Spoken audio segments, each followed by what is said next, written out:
A propósito de la propuesta lanzada por España, que ustedes acabaron de escuchar, de solicitar la aplicación del artículo 16 del Estatuto de Roma, ¿está usted de acuerdo con que el Consejo de Seguridad de la ONU le pida a la Corte Penal Internacional suspender investigaciones de crímenes de lesa humanidad dentro del proceso de paz que adelanta el gobierno colombiano con las FARC? Yo los invito a que envíen sus comentarios y sus opiniones a las cuentas de Twitter que aparecen en la parte inferior de nuestra pantalla. Hoy tenemos un panel de lujo para analizar esta noticia que recorre Europa y el continente americano. En Bogotá, Colombia, está Marta Lucía Ramírez, ella es candidata presidencial de Colombia y exministro de Defensa. Y en nuestros estudios de NTN 24 está Juan Daniel Jaramillo, quien se ha desempeñado en altas posiciones dentro del sistema criminal internacional en La Haya. Es uno de los grandes expertos en esta materia en Colombia y por eso lo hemos invitado. Ex candidata presidencial Marta Lucía Ramírez, voy a comenzar con usted en Bogotá, saludándola y preguntándole directamente su opinión frente a este pronunciamiento, frente a esta iniciativa que aparentemente pues, ha tenido el gobierno español, la Cancillería española. ¿Cree usted que es esta una muestra de los nuevos objetivos que tiene la diplomacia colombiana en lo que tiene que ver con garantizar que este proceso de paz no vaya a tener ninguna interferencia, como le llaman ellos, de la Corte Penal Internacional? Bueno, pues muy buenas noches, Jefferson. Saludo también al doctor Jaramillo, a toda su audiencia a esta hora. Y yo creo que aquí estamos viendo, obviamente, el despliegue de toda la capacidad de la diplomacia del gobierno del presidente Santos para traer aquí a toda clase de consultores, exmandatarios, excancilleres, personas que han tenido una gran relevancia internacional y también, obviamente, vemos esta diplomacia en acción para acudir a los distintos foros, a los distintos gobiernos, para buscar un apoyo al esfuerzo que está haciendo el gobierno por lograr terminar este conflicto con las FARC. Y a mí en principio pues eso me parece que está bien, eso hace parte de la función de un gobierno, pero lo que no está bien es que aquí nosotros nos vayamos a dejar confundir sobre cuál es realmente el interés de Colombia y de los colombianos, porque puede que en la comunidad internacional haya mucha gente que tiene interés en decir que participaron en terminar el conflicto de Colombia, pero el interés de nosotros los colombianos es que si se termina este conflicto, y ojalá se termine de verdad, y se termine con la garantía de que esto no se va a repetir, y se termine además cumpliendo con los requisitos que tiene la justicia transicional. Es decir, que el país, que los colombianos tengamos derecho a conocer la verdad, a que haya justicia, a que haya reparación y sobre todo a que haya garantías de no repetición. Por fortuna el Tratado de Roma, por fortuna la Corte Penal Internacional hace ya varios años entendieron que hay unos crímenes que tienen tal gravedad que ofenden a la humanidad entera, no solamente a las víctimas, sino a la humanidad entera. Y por eso esos crímenes tienen un carácter de imprescriptibles, no se pueden perdonar y no prescriben las acciones penales. Esta resolución a la que están acudiendo, la que estarían buscando que expida el Consejo de Seguridad de Naciones Unidas, tiene un efecto simplemente suspensivo. Podría aplazar las investigaciones por parte de la Corte Penal Internacional de tal manera que quizás con esto le darían espacio a que termine la negociación con las FARC. Pero téngalo por seguro, si en esta negociación con las FARC no hay justicia, si no hay unas penas privativas de la libertad, la Corte Penal Internacional podrá retomar, deberá retomar más adelante, en cualquier momento, porque no prescribe su obligación, podrá retomar estas investigaciones. Ministra, a juzgar entonces por esta última avanzada, esta última visita que ha hecho el presidente Juan Manuel Santos a Europa, específicamente a España, ¿cree usted que al gobierno en ese momento le interesa más que exista justicia para esas víctimas, que no haya impunidad en esos crímenes que fueron cometidos en Colombia? ¿O por el contrario, lo que le interesa al gobierno es garantizar el éxito de ese modelo de paz que negocia con las FARC sobre la base de garantizar esa impunidad que en repetidas ocasiones han pedido los máximos cabecillas de este grupo criminal?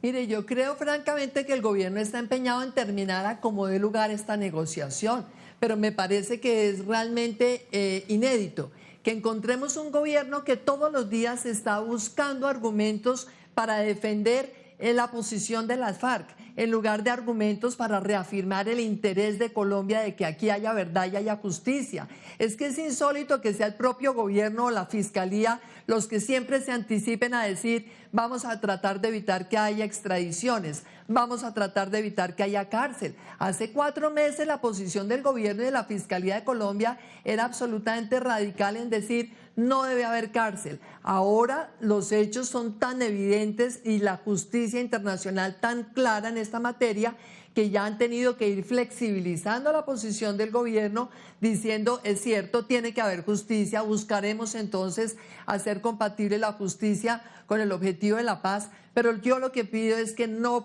confundamos a la opinión. La justicia no es un enemigo de la paz, la justicia es una condición para que haya una paz verdadera, una paz duradera, el respeto al Estado de Derecho. Y lo que sí resulta verdaderamente incomprensible es que tengamos entonces en este momento 2 estándares diferentes. Acudir a España para que España diga que van a buscar que no se aplique el Tratado de Roma, cuando España, que ha sido víctima del terrorismo de ETA, ha acudido muchas veces a pedir la extradición, a pedir acciones contra los etarras, no importa en qué lugar se encontraran del mundo. Entonces aquí tenemos que buscar coherencia.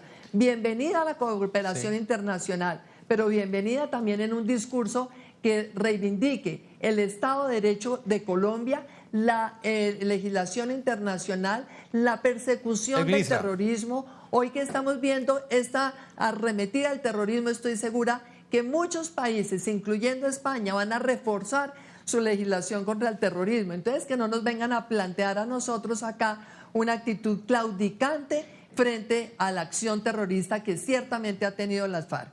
Juan Daniel Jaramillo también nos acompaña, es experto en Derecho Internacional y uno de los juristas en Colombia que más conoce a profundidad el funcionamiento de la Corte Penal Internacional y los distintos instrumentos jurídicos que a nivel internacional existen y que muchos de ellos han sido ratificados por Colombia para garantizar que haya justicia y que crímenes de lesa humanidad no queden en la impunidad. Doctor Juan Daniel, quisiera que le explicara a nuestros televidentes qué alcances tiene este pronunciamiento que ha hecho la Cancillería española. ¿Podrá cesar la persecución de la Corte Penal Internacional si logra Colombia que el Consejo de Seguridad de la ONU apruebe esa resolución que plantea España? Muchas gracias por la invitación, Jefferson. Saludo a la doctora Marta Lucía Ramírez. Y a ver, yo quiero contestarle de la siguiente manera y voy a tratar de ser lo más claro posible en la explicación de principios de derecho internacional. A ver, la Cancillería española ha anunciado que en su condición de miembro transitorio del Consejo de Seguridad le va a solicitar a este órgano de Naciones Unidas una suspensión de todas aquellas investigaciones que tengan que ver con crímenes contra la humanidad, contra las leyes de la guerra o genocidio que haya en Colombia. Pero tenemos que pensar lo siguiente: el Tratado de Roma es un instrumento jurídico que tiene vida propia. Es un tratado firmado y ratificado por 123 países. Y todas las variaciones o las modificaciones que se le introduzcan al tratado tienen que ser votadas por sus miembros, que son aquellos que han firmado y han ratificado el instrumento jurídico. Con el Tratado de Roma, firmado en 1998, la Corte Penal Internacional tomó vida propia. No se trata, como ocurrió con los tribunales internacionales para la antigua Yugoslavia y Ruanda, de órganos subsidiarios del Consejo de Seguridad de Naciones Unidas. Entonces, la Corte Penal Internacional tiene vida propia. ¿Qué ocurre si España presenta esta solicitud en el Consejo de Seguridad de Naciones Unidas y es aprobada por este órgano? Pues que va a salir una resolución que pugnaría y que iría en contravía de los principios del Estatuto Fundacional de la Corte Penal Internacional. Esto es derecho internacional y yo dudo que el Consejo de Seguridad, que tiene filtros en la materia con el fin de analizar la viabilidad de todas estas resoluciones, cuyos proyectos se estudian muy cuidadosamente, en especial por los asesores legales de las misiones de sus miembros permanentes, vayan a pasar este tipo de proyecto. Yo no dudo de la buena voluntad de la Cancillería española, pero este tipo de iniciativas tienen que correr por los cauces del derecho internacional y de las prácticas de Naciones Unidas. Brevemente, pero entonces, ¿qué buscaría la diplomacia colombiana incentivando este tipo de pronunciamientos? Quizás formalmente ha sido un anuncio hecho por la Cancillería española, pero llama la atención que se da en el momento en el cual el presidente colombiano está en España. ¿Qué busca la diplomacia colombiana? ¿Está tratando de allanar un camino para limitar o restringir la eventual acción de la Corte Penal Internacional en un eventual acuerdo de paz?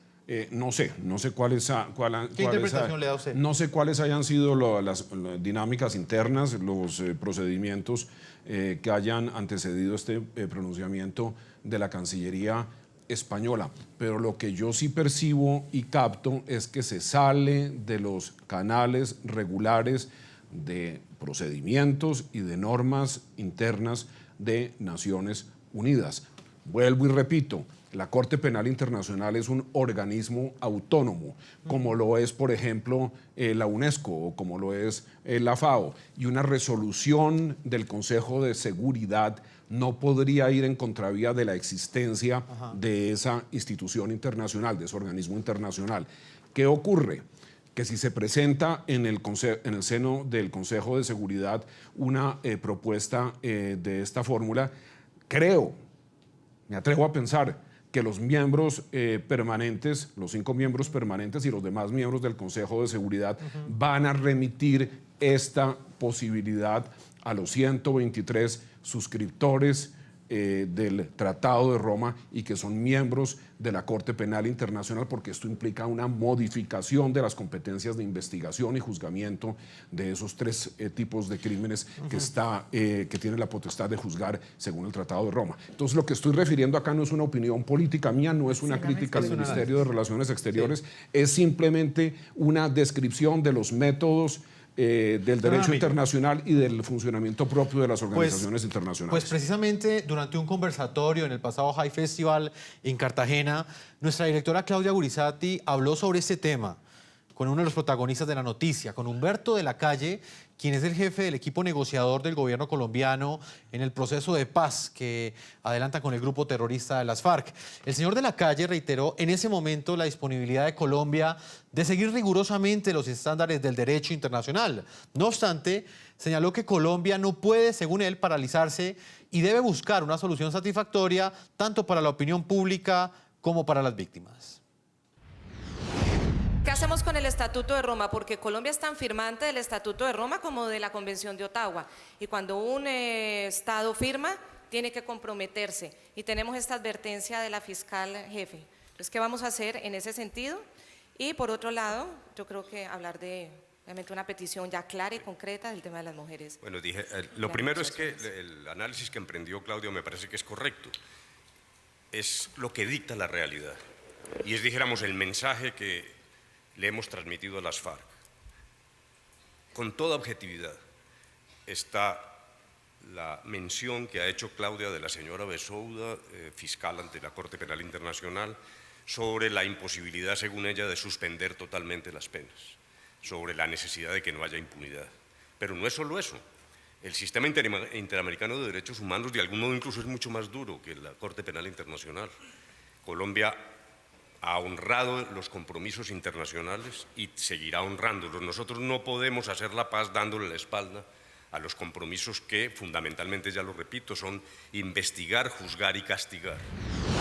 Pero donde realmente, en mi opinión, está la nuez de la posibilidad de dar el paso para la terminación del conflicto. ¿Cómo logramos una solución satisfactoria para los colombianos en medio de estándares internacionales rigurosos, pero no hasta el punto de que los estándares terminen imposibilitando nuevas violaciones, porque siempre pensemos, como lo ha dicho Claudia, en las víctimas del futuro. No quiero entrar en tecnicismos jurídicos, pero hay una pieza importante, el ex canciller peruano García Sayán, en una decisión de la Corte Interamericana sobre una masacre en un sitio denominado El Mozote, en Salvador, produjo lo que se llama un voto concurrente, como una aclaración de voto, llamémoslo en términos colombianos, donde dice justamente, no existe en el mundo un antecedente de aplicación de estándares internacionales en un conflicto vivo, en un conflicto en tiempo real. Las decisiones han sido sobre cosas del pasado, sobre dictaduras salvajes que martirizaron a su pueblo. No hay aún un antecedente en el mundo. Por eso el presidente Santos en Naciones Unidas pidió también un poco de comprensión. Hay que mirar la dinámica del conflicto en su realidad. Y dijo en ese voto concurrente algo que me parece muy razonable. El sistema de protección de derechos humanos no puede convertirse en la garantía de que se perpetúen masivas violaciones de derechos humanos. La obligación de las FARC, del gobierno y de la sociedad colombiana es buscar ese punto en el que, salvaguardando los derechos de las víctimas, sin impunidad, logremos dar el paso adelante para la terminación del conflicto. Excandidata presidencial Marta Lucía Ramírez, ¿escuchaba usted ahí al jefe negociador de la delegación colombiana, Humberto de la Calle? Quisiera conocer su opinión, excandidata, precisamente sobre lo que plantea él. ¿En qué momento el Estatuto de Roma, en lugar de ser defendido como esa institución jurídica que garantizaba el respeto a los derechos humanos, en qué momento se convirtió en un estorbo? Y se lo pregunto y utilizo ese calificativo porque tácitamente es lo que uno logra interpretar de lo que se ha venido planteando. Prácticamente se está presentando, es como un estorbo que puede generar problemas para que se firme ese acuerdo de paz, ese modelo de paz que defiende el presidente Juan Manuel Santos.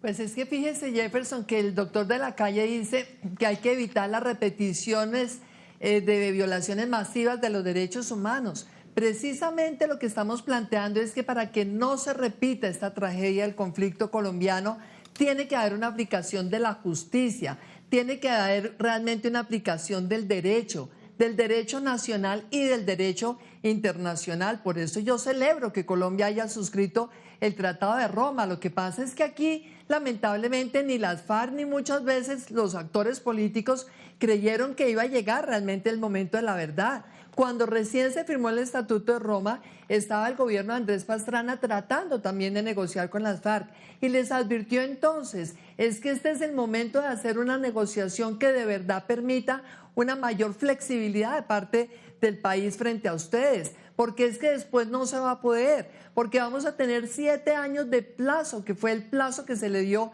a Colombia para terminar en ese momento o el conflicto o una negociación que no tuviera que cumplir los estándares del Tratado de Roma. Pero como todo tiempo y todo plazo llega y se cumple, pues se cumplieron los 7 años, han pasado 3 años más y hoy tiene que cumplir Colombia, gústele o no le guste al gobierno, gústele o no le guste a las FARC. Lo que pasa es que también el Tratado de Roma en eso tiene una cierta flexibilidad también para el gobierno de Colombia, porque el artículo 77 dice, se tiene que investigar, se tiene que juzgar, se tiene que condenar y tiene que haber penas privativas de la libertad hasta por 30 años. Eso le permite al gobierno de Colombia expedir la ley estatutaria que desarrolle el marco jurídico para la paz y fijar de pronto unas condenas más cortas, 3 años, 4 años.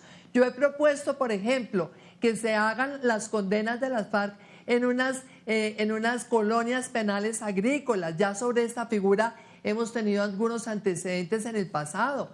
De tal manera que realmente busquemos con flexibilidad, pero en todo caso sin ir de ninguna manera a claudicar en el derecho de la sociedad colombiana a exigir justicia. Vamos con una primera pausa comerciales. No sin antes leer algunas de las respuestas que nos llegan hasta ahora de nuestros televidentes al planteamiento que les hacemos hoy de acuerdo con esta propuesta que ha sido lanzada por España de solicitar la aplicación del artículo 16 del Estatuto de Roma. ¿Está usted de acuerdo o no con que el Consejo de Seguridad de la ONU le pida a la Corte Penal Internacional suspender investigaciones de crímenes de lesa humanidad dentro del proceso de paz que adelanta el gobierno con las FARC? Voy a leer algunas de las opiniones que llegan a esta hora a las cuentas del equipo periodístico del programa La Noche. Gerardo dice lo siguiente: ellos deben pagar.